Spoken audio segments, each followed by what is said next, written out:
Quelle est la meilleure base pour le MMA? Serait-ce le Jiu-Jitsu de Charles Oliveira, le kickboxing de Alex Clairement. Pereira ou même la lutte de Khabib Nurmagomedov? Khabib nigga runoff. Aujourd'hui, je vais tout simplement vous présenter dans une tier list quelle est selon moi vraiment la meilleure base pour le MMA. Quel est ce sport que si tu l'as pratiqué peut-être en grandissant ou si tu es vraiment bon à ce sport, il y a vraiment grave moyen que tu deviennes champion à l'UFC, ok? Je vais te présenter tout d'abord la tier list. Tout d'abord, tout en haut, tu as le tier futur champion. Alors honnêtement, si tu as pratiqué ce sport, il y a vraiment grave moyen que tu perces dans le MMA au point de devenir champion premier degré. Ensuite, en dessous, il y a très bon atout. Ça veut dire que vraiment, c'est un très très très bon atout. Si tu as pratiqué ce sport et que tu l'adaptes au MMA, il y a vraiment moyen que tu perces vraiment. Peut-être pas que tu deviennes champion uniquement grâce à ce sport, mais tu risques d'aller quand même très haut. Bon atout ensuite, c'est que ce sport, il va te servir, mais il va pas vraiment trop te servir. En mode, il va te servir peut-être. J'ai pas envie de donner l'exemple parfait du sport auquel je suis en train de penser. Il va te servir, mais il va pas te servir au plus haut niveau, quoi. Ensuite, on a bof, donc ça fait pas vraiment grand chose. C'est pas vraiment, il n'y a pas vraiment un grand impact si tu pratiques ce sport ou si tu le pratiques pas. Ensuite, on a le handicap. Donc pour celui-là, honnêtement, si tu pratiques ce sport, il y a vraiment moyen que, au contraire, ce soit pas bien pour toi. Et si tu pratiques ce sport, au contraire, peut-être tu vas plus avoir tendance à te faire mettre KO ou bien tu vas juste être plus faible, ok, dans un octogone.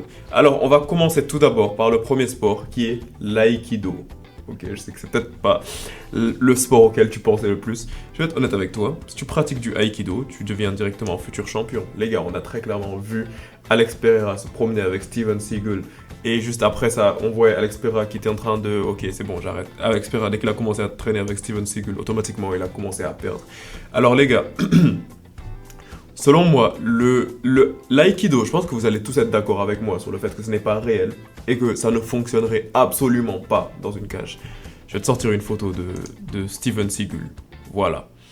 Donc, Salut à tous, c'est Benoît si Saint-Denis. c'est un petit peu ça que vous apprenez, si c'est un petit peu ça que vous apprenez, je vois pas trop vraiment comment est-ce que ce seraient des skills que tu pourrais prendre et retranscrire dans le MMA. Donc vraiment, je pense que j'ai vraiment pas à beaucoup m'attarder sur le sujet de l'aïkido. Si tu vas regarder n'importe laquelle des vidéos sur l'aïkido, tu vas directement capter que c'est vraiment n'importe quoi, tu vois. C'est vraiment pas quelque chose qui va fonctionner dans un vrai combat. C'est vraiment un style de combat que si tu l'amènes dans une cage, tu vas te faire allumer genre super vite.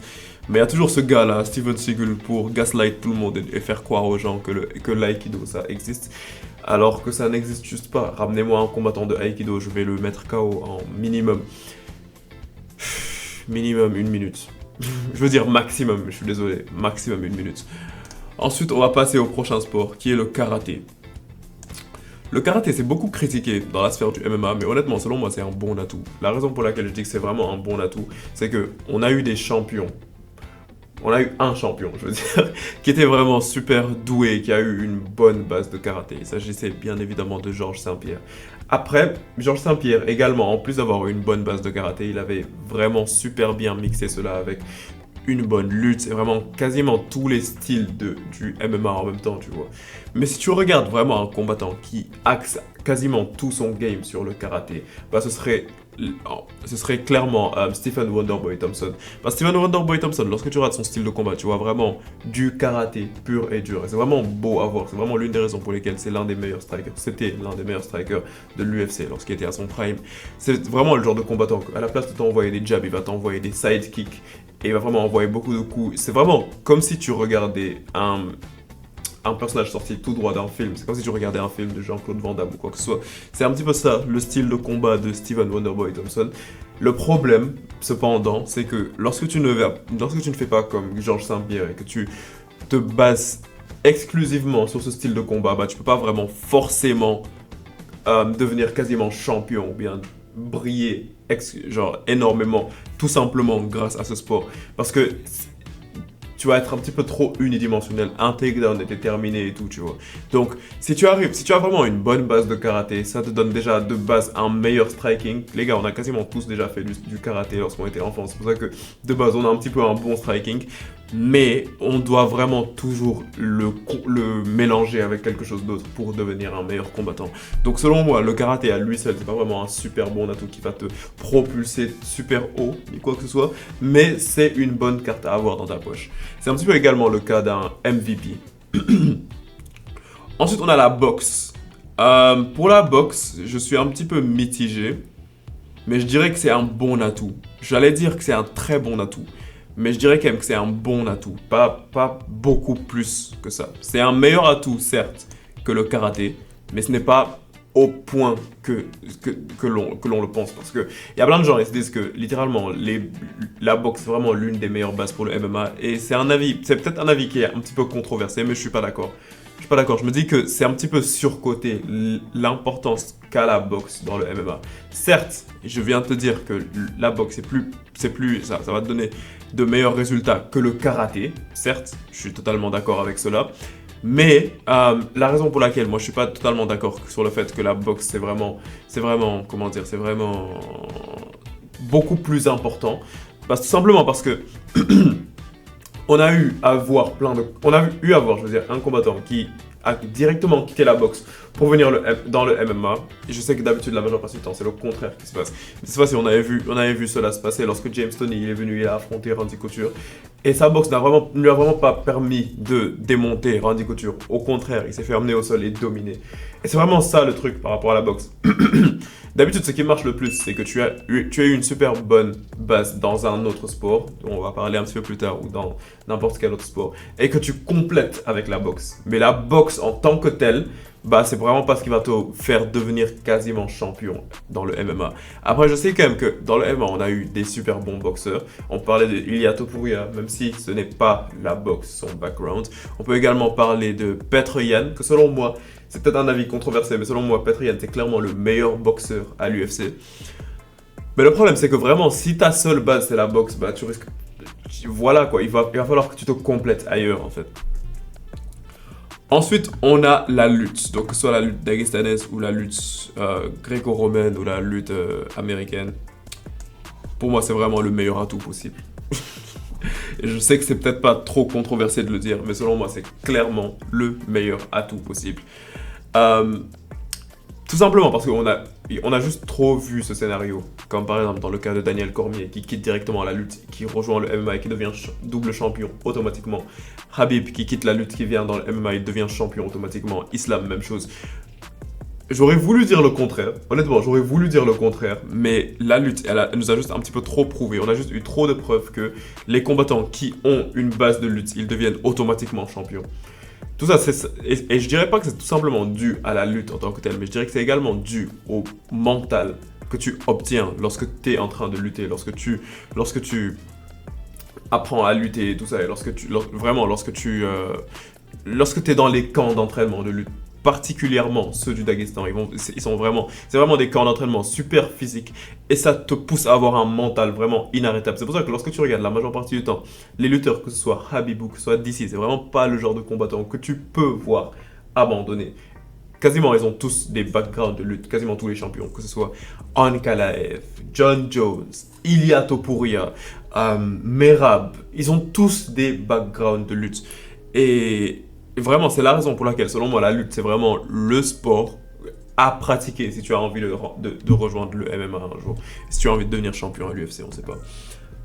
Ensuite, on a ça c'est quoi? Le MMA en particulier. Donc, le MMA, ça c'est un truc qui est assez drôle à dire, mais le MMA, personne n'en parle lorsque les gens parlent des meilleures bases pour le MMA, mais le MMA est une base pour le MMA. Aussi bizarre que ça puisse paraître. Le MMA, selon moi, c'est un très bon atout. Parce que c'est peut-être évident ce que je dis, mais en fait le truc c'est que tu vois on est en train d'entrer dans une nouvelle génération de combattants de MMA et à l'heure actuelle il est indispensable que tu sois un combattant qui est super complet si tu as envie de percer dans le MMA. La raison pour laquelle je te dis ça, c'est tout simplement parce que les combattants, comme je viens de te l'expliquer, ils viennent très souvent d'un background de lutte et après ils ont appris à lutter, à striker et tout. Donc les combattants qui vont directement apprendre le MMA à la source et qui vont apprendre à tout mixer d'un coup, eux, automatiquement, ils vont avoir un super bon atout parce que ça va vraiment être la majeure partie du temps des techniciens. C'est un petit peu comme le cas d'un Leon Edwards ou bien d'un Belal Mohamed, tu vois. La majeure partie du temps, ce sont des combattants qui sont vraiment des techniciens, ou bien un Corey Sandhagen. C'est les combattants qui sont vraiment des techniciens qui connaissent l'art du MMA à la source, tu vois. Et moi, je me dis que c'est vraiment un bon atout à avoir. C'est vraiment l'atout parfait, je dirais. Bon, peut-être pas l'atout parfait, parce que l'atout parfait, il est juste au-dessus. Mais c'est vraiment le MMA, quoi. Si t'as envie d'être bon au foot, entraîne-toi au foot. Si t'as envie d'être bon au basket, entraîne-toi au basket. Donc, moi, je me dis que rejoindre une salle de MMA et pratiquer directement le MMA, ce serait peut-être plus intéressant que rejoindre une salle de boxe et pratiquer la boxe et après essayer de faire une transition, rejoindre le karaté ou quoi que ce soit.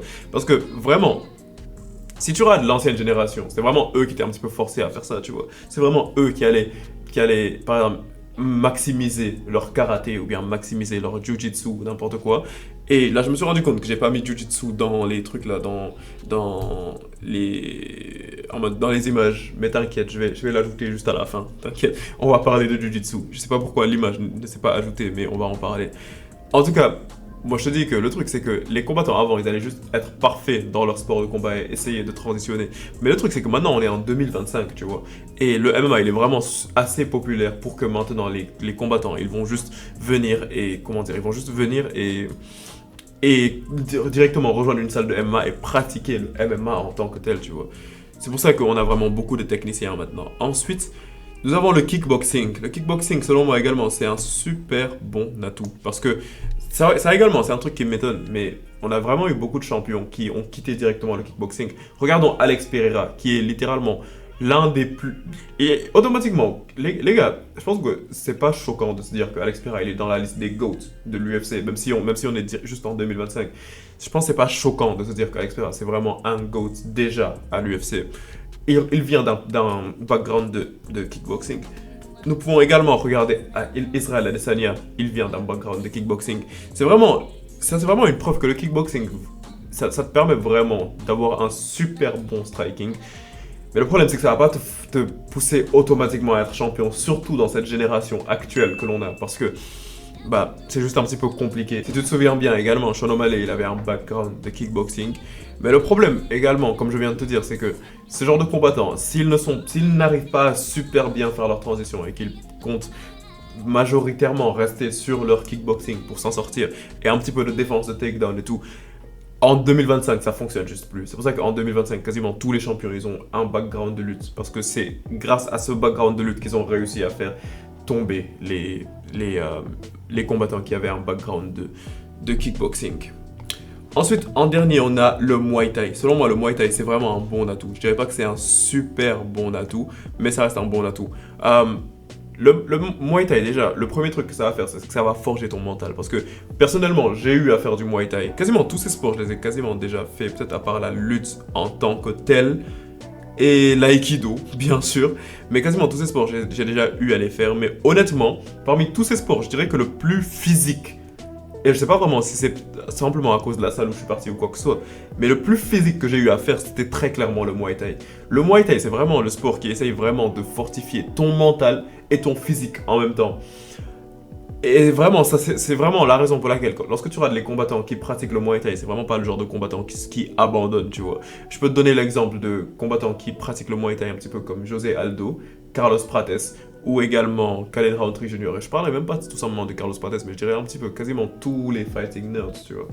Donc c'est vraiment la raison pour laquelle le Muay Thai c'est vraiment un bon atout. Mais le problème c'est juste le manque de champions vraiment undisputed que l'on a eu, qui viennent tout droit d'un background de Muay Thai. Donc c'est vraiment la raison pour laquelle moi je me dis que certes c'est un style de combat qui est vraiment très dangereux et que si tu te retrouves à te tenir debout et devoir striker contre un combattant qui vient du Muay Thai, ce serait vraiment super dangereux pour toi.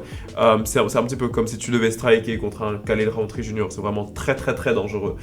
Mais n'empêche que je me dis que très clairement, ça reste un bon atout, mais c'est pas l'atout ultime. Ensuite, on va terminer par le Jiu-Jitsu. Je sais pas pourquoi l'image du Jiu-Jitsu n'est pas venue, mais donc je vais tout simplement l'ajouter. Voilà, j'ai ajouté l'image du Jiu-Jitsu. Donc pour le Jiu-Jitsu, selon moi, très clairement, même si plein de gens se diraient que c'est très clairement un très bon atout parce que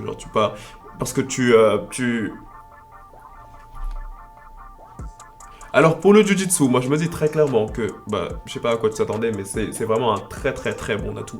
Parce que le Jiu-Jitsu, je pense qu'en 2025, tu ne peux plus ne pas le pratiquer. Genre c'est juste impossible que tu ne pratiques pas le Jiu-Jitsu. Certes, c'est pas aussi important, et genre je veux dire, c'est pas aussi dominant, je dirais, c'est ça vraiment le bon terme. C'est pas aussi dominant que la lutte dagestanaise, mais ça reste vraiment super super important parce que tu ne peux juste plus te permettre en 2025 de te battre contre un adversaire et de te dire que s'il t'amène au sol, tu es terminé. Non, non en fait, parce que la majeure partie du temps, les combats ils vont passer au sol à un moment ou à un autre. Les gars, même peut-être même que en fait, disons là je te parle vraiment à toi, si par exemple toi tu as envie de te battre un jour ou quoi que ce soit. Disons que même toi tu es un super bon striker et que tu as vraiment un bon striking et tout. Et disons que tu veux prendre un combat amateur et que tu te dis que tu vas tout baser sur ton striking et que tu t'en fous un petit peu du jiu-jitsu. Je peux te promettre mon gars qu'il y a vraiment 80% de chances que tu perdes. La raison pour laquelle je te dis vraiment qu'il y a des grosses chances que tu perdes si tu te bases uniquement sur ton striking, c'est tout simplement parce que disons que tu te fais sonner, à un moment, disons que tu te bats et que d'un coup tu te fais sonner. Les gars, que tu le veuilles ou pas, instinctivement, si tu te fais sonner par ton adversaire et que ton adversaire est en train de te frapper, tu vas essayer de shooter un double leg, tu vas essayer de l'amener au sol. Tout simplement pour essayer de gagner du temps ou quoi que ce soit. Et si tu es sonné et que tu amènes ton adversaire au sol, le temps d'essayer de gagner du temps, et que tu ne connais absolument rien au jiu-jitsu, tu vas te faire soumettre tellement vite. Mais tu vas te faire soumettre vraiment tellement vite. Et c'est vraiment pour ça que le jiu-jitsu, c'est vraiment super indispensable. C'est super indispensable et ça a vraiment été mis en évidence par des combattants un petit peu comme Charles Oliveira. Mais le problème, la raison pour laquelle ça va pas te rendre futur champion, c'est que même si c'est vraiment super important, il faut qu'en plus de ce jiu-jitsu, que tu te débrouilles vraiment assez bien debout, tu vois. Parce que sinon, tu vas juste devenir un Kron Gracie, quoi. À chaque fois que il commence à y avoir un échange, il va essayer d'attraper son adversaire et de tomber et de passer en full guard. Là, ça ne marche pas. Tu vois, ça c'est vraiment un truc qui ne fonctionne pas. Et c'est dans ce genre de scénario que tu finis par te mettre KO, par te faire mettre KO, je veux dire, pardon, par des combattants comme Bryce Mitchell. Donc non, tu peux pas juste baser tout ton style de combat uniquement sur ton jiu-jitsu. Mais en tout cas, c'est ce dont j'avais envie de vous parler aujourd'hui par rapport à ces certaines bases du MMA. Dites-moi ce que vous en pensez dans les commentaires. Et n'oubliez pas, je veux dire, également de vous abonner à la zone parce que, en plus de cette vidéo, je vais bientôt vous sortir une vidéo qui va vous présenter sport de combat par sport de combat à l'UFC qui est le meilleur combattant, tu vois. Donc, n'oublie pas de t'abonner à la zone et on se capte très bientôt pour une prochaine vidéo, la famille. Peace out.